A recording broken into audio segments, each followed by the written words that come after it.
شروع اللہ کا نام لے کر جو بڑا مہربان نہایت رحم والا ہے۔ اور کیا تمہیں موسیٰ کے حال کی خبر ملی ہے؟ جب انہوں نے آگ دیکھی تو اپنے گھر والوں سے کہا کہ تم یہاں ٹھہرو، میں نے آگ دیکھی ہے، میں وہاں جاتا ہوں، شاید اس میں سے میں تمہارے پاس انگارہ لاؤں یا آگ کے مقام سے اپنا رستہ معلوم کر سکوں۔ پھر جب وہ وہاں پہنچے تو آواز آئی کہ اے موسیٰ، میں تو تمہارا پروردگار ہوں، تو اپنے جوتے اتار دو، تم یہاں پاک میدان یعنی طوا میں ہو، اور میں نے تم کو منتخب کر لیا ہے، تو جو حکم دیا جائے اسے سنو۔ بے شک میں ہی اللہ ہوں، میرے سوا کوئی معبود نہیں، تو میری عبادت کیا کرو اور میری یاد کے لیے نماز پڑھا کرو۔ قیامت یقیناً آنے والی ہے، میں چاہتا ہوں کہ اس کے وقت کو پوشیدہ رکھوں تاکہ ہر شخص جو کوشش کرے اس کا بدلہ پائے، تو جو شخص اس پر ایمان نہیں رکھتا اور اپنی خواہش کے پیچھے چلتا ہے کہیں تم کو اس کے یقین سے روک نہ دے، تو اس صورت میں تم ہلاک ہو جاؤ۔ اور اے موسیٰ، یہ تمہارے داہنے ہاتھ میں کیا ہے؟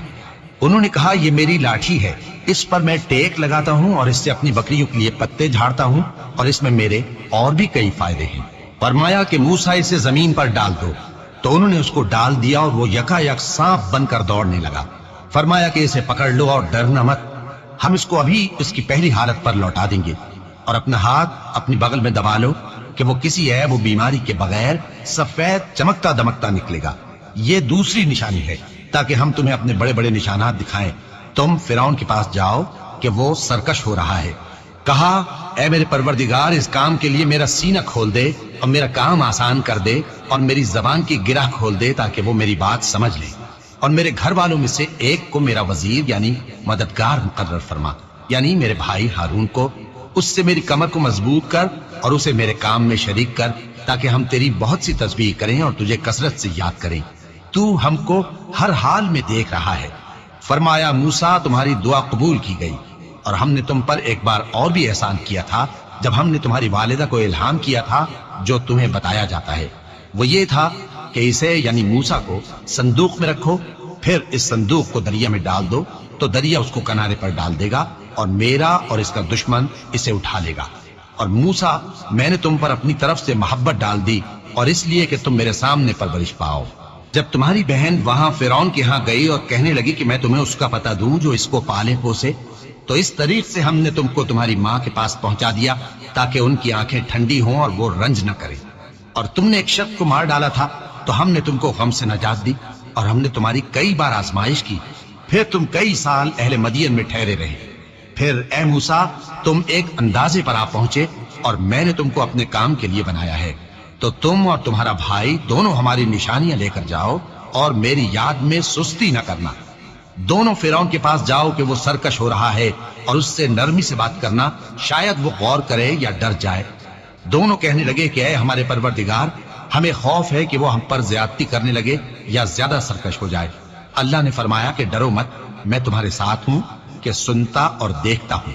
اچھا تو اس کے پاس جاؤ اور کہو کہ ہم آپ کے پروردگار کے بھیجے ہوئے ہیں، تو بنی اسرائیل کو ہمارے ساتھ جانے کی اجازت دیجیے اور انہیں عذاب نہ کیجیے۔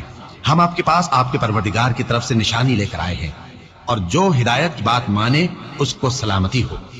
ہماری طرف یہ وحی آئی ہے کہ جو جھٹلائے اور منہ پھیرے اس کے لیے عذاب تیار ہے۔ غرض موسیٰ اور ہارون فرعون کے پاس گئے، اس نے کہا کہ موسیٰ، تمہارا پروردگار کون ہے؟ کہا کہ ہمارا پروردگار وہ ہے جس نے ہر چیز کو اس کی شکل و صورت بخشی، پھر راہ دکھائی۔ کہا تو پہلی قوموں کا کیا حال ہوا؟ فرمایا کہ ان کا علم میرے پروردگار کو ہے جو کتاب میں لکھا ہوا ہے۔ میرا پروردگار نہ چوکتا ہے نہ بھولتا ہے، وہ وہی تو ہے جس نے تم لوگوں کے لیے زمین کو فرش بنایا اور اس میں تمہارے لیے رستے بنا دیے اور آسمان سے پانی برسایا، پھر اس سے مختلف نباتات پیدا کی کہ خود بھی کھاؤ اور اپنے مویشیوں کو بھی چراؤ۔ بے شک ان باتوں میں عقل والوں کے لیے بہت سی نشانیاں ہیں۔ اسی زمین سے ہم نے تم کو پیدا کیا اور اسی میں ہم تمہیں لوٹائیں گے، اور اسی سے ہم تمہیں دوسری دفعہ نکالیں گے۔ اور ہم نے فرعون کو اپنی سب نشانیاں دکھائیں، مگر وہ تکذیب اور انکار ہی کرتا رہا۔ کہنے لگا کہ موسیٰ، کیا تم ہمارے پاس اس لیے آئے ہو کہ اپنے جادو کے زور سے ہمیں ہمارے ملک سے نکال دو؟ تو ہم بھی تمہارے مقابل ایسا ہی جادو لائیں گے، تو ہمارے اور اپنے درمیان ایک وقت مقرر کر لو کہ نہ تو ہم اس کے خلاف کریں اور نہ تم، اور یہ مقابلہ ایک ہموار میدان میں ہوگا۔ موسیٰ نے کہا کہ آپ کے لیے یوم زینت کا وعدہ ہے، اور یہ کہ لوگ اس روز دن چڑھے اکٹھے ہو جائیں۔ تو فرعون لوٹ گیا اور اپنے سامان جمع کر کے پھر آیا۔ موسیٰ نے ان جادوگروں سے کہا کہ یہ تمہاری بربادی ہوگی، اللہ پر جھوٹ نہ باندھو، وہ تمہیں عذاب سے فنا کر دے گا، اور جس نے جھوٹ باندھا وہ نامراد رہا۔ تو وہ باہم اپنے معاملے میں جھگڑنے اور چپکے چپکے سرگوشی کرنے لگے، کہنے لگے یہ دونوں جادوگر ہیں، چاہتے ہیں کہ اپنے جادو کے زور سے تم کو تمہارے ملک سے نکال دیں اور تمہارے بہترین مذہب کو نابود کر دیں، تو تم جادو کا سامان اکٹھا کر لو اور پھر قطار باندھ کر آؤ۔ آج جو غالب رہا وہی کامیاب ہوا۔ جادوگر بولے کہ موسیٰ، یا تو تم اپنی چیز ڈالو یا ہم اپنی چیزیں پہلے ڈالتے ہیں۔ موسیٰ نے کہا بلکہ تم ہی پہلے ڈالو۔ جب انہوں نے چیزیں ڈالی تو یکا یک ان کی رسیاں اور لاٹھیاں موسیٰ کے خیال میں ایسی آنے لگی کہ وہ میدان میں ادھر ادھر دوڑ رہی ہیں۔ اس وقت موسیٰ نے اپنے دل میں خوف محسوس کیا۔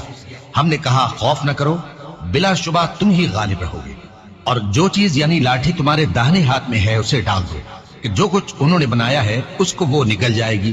جو کچھ انہوں نے بنایا ہے یہ تو جادوگروں کے ہتھ کنڈے ہیں، اور جادوگر جہاں بھی جائے کامیاب نہیں ہوگا۔ اس پر جادوگر سجدے میں گر پڑے، کہنے لگے کہ ہم موسیٰ اور ہارون کے پروردگار پر ایمان لائے۔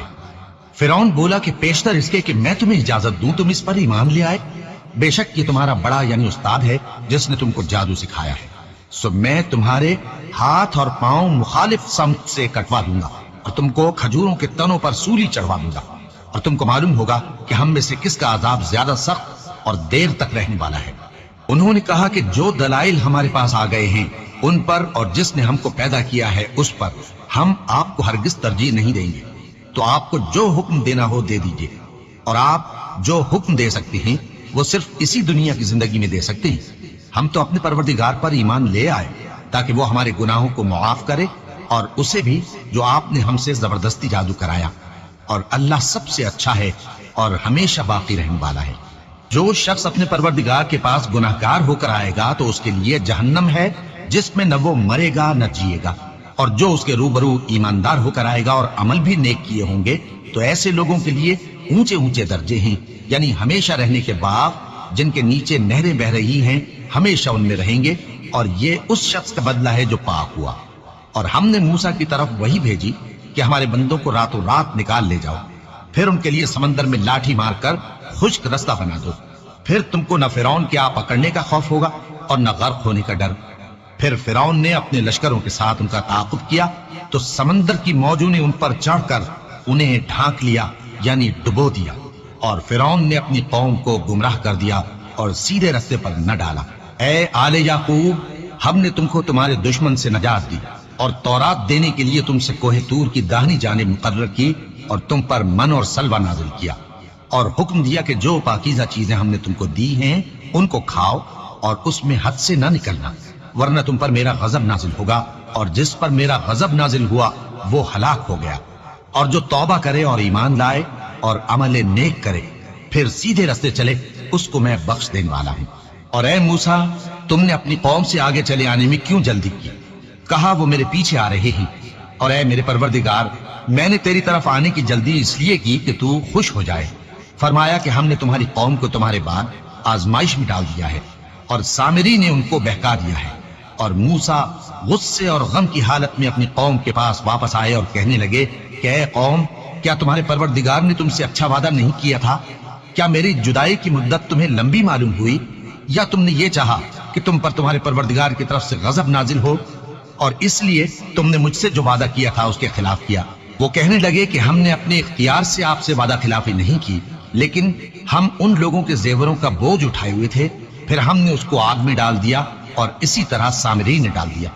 تو اس نے ان کے لیے ایک بچڑا بنا دیا، یعنی ایک بے جان جسم جس میں گائے کسی آواز تھی۔ تو لوگ کہنے لگے کہ یہی تمہارا معبود ہے اور یہی موسیٰ کا معبود ہے، مگر وہ بھول گئے ہیں۔ تو کیا یہ لوگ نہیں دیکھتے کہ وہ ان کی کسی بات کا جواب نہیں دیتا اور نہ ان کے نقصان اور نفع کا کچھ اختیار رکھتا ہے؟ اور ہارون نے ان سے پہلے ہی کہہ دیا تھا کہ لوگوں، اس کے ذریعے تمہیں فتنے میں ڈال دیا گیا ہے، اور تمہارا پروردگار تو رحمان ہی ہے، تو میری پیروی کرو اور میرا کہا مانو۔ وہ کہنے لگے کہ جب تک موسیٰ ہمارے پاس واپس نہ آئے ہم تو اس کی پوجا پر قائم رہیں گے۔ پھر موسیٰ نے ہارون سے کہا کہ اے ہارون، جب تم نے ان کو دیکھا تھا کہ گمراہ ہو گئے ہیں تو تم کو کس چیز نے روکا تھا؟ یعنی اس بات سے کہ تم میرے پیچھے چلے آؤ، بھلا تم نے میرے حکم کے خلاف کیوں کیا؟ کہنے لگے کہ اے ماں جائے، میری داڑھی اور سر کے بالوں کو نہ پکڑیے، میں تو اس سے ڈرا کہ آپ یہ نہ کہیں کہ تم نے بنی اسرائیل میں تفرقہ ڈال دیا اور میری بات کو ملحوظ نہ رکھا۔ موسیٰ نے فرمایا تو اے سامری تیرا کیا حال ہے؟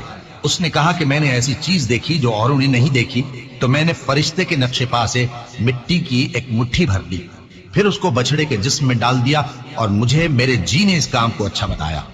موسیٰ نے کہا جا، تجھ کو دنیا کی زندگی میں یہ سزا ہے کہ کہتا رہے کہ مجھ کو ہاتھ نہ لگانا، اور تیرے لیے ایک اور وعدہ ہے، یعنی عذاب کا جو تجھ سے ٹل نہ سکے گا، اور جس معبود کی پوجا پر تو جمع ہوا تھا اس کو دیکھ، ہم اسے جلا دیں گے، پھر اس کی راکھ کو اڑا کر دریا میں بکھیر دیں گے۔ تمہارا معبود تو اللہ ہی ہے، جس کے سوا کوئی معبود نہیں، اس کا علم ہر چیز پر محیط ہے۔ اس طرح ہم تم سے وہ حالات بیان کرتے ہیں جو گزر چکے ہیں، اور ہم نے تمہیں اپنے پاس سے نصیحت کی کتاب عطا فرمائی ہے۔ جو شخص اس سے منہ پھیرے گا وہ قیامت کے دن گناہ کا بوجھ اٹھائے گا۔ ایسے لوگ ہمیشہ اس عذاب میں مبتلا رہیں گے، اور یہ بوجھ قیامت کے روز ان کے لیے برا ہوگا۔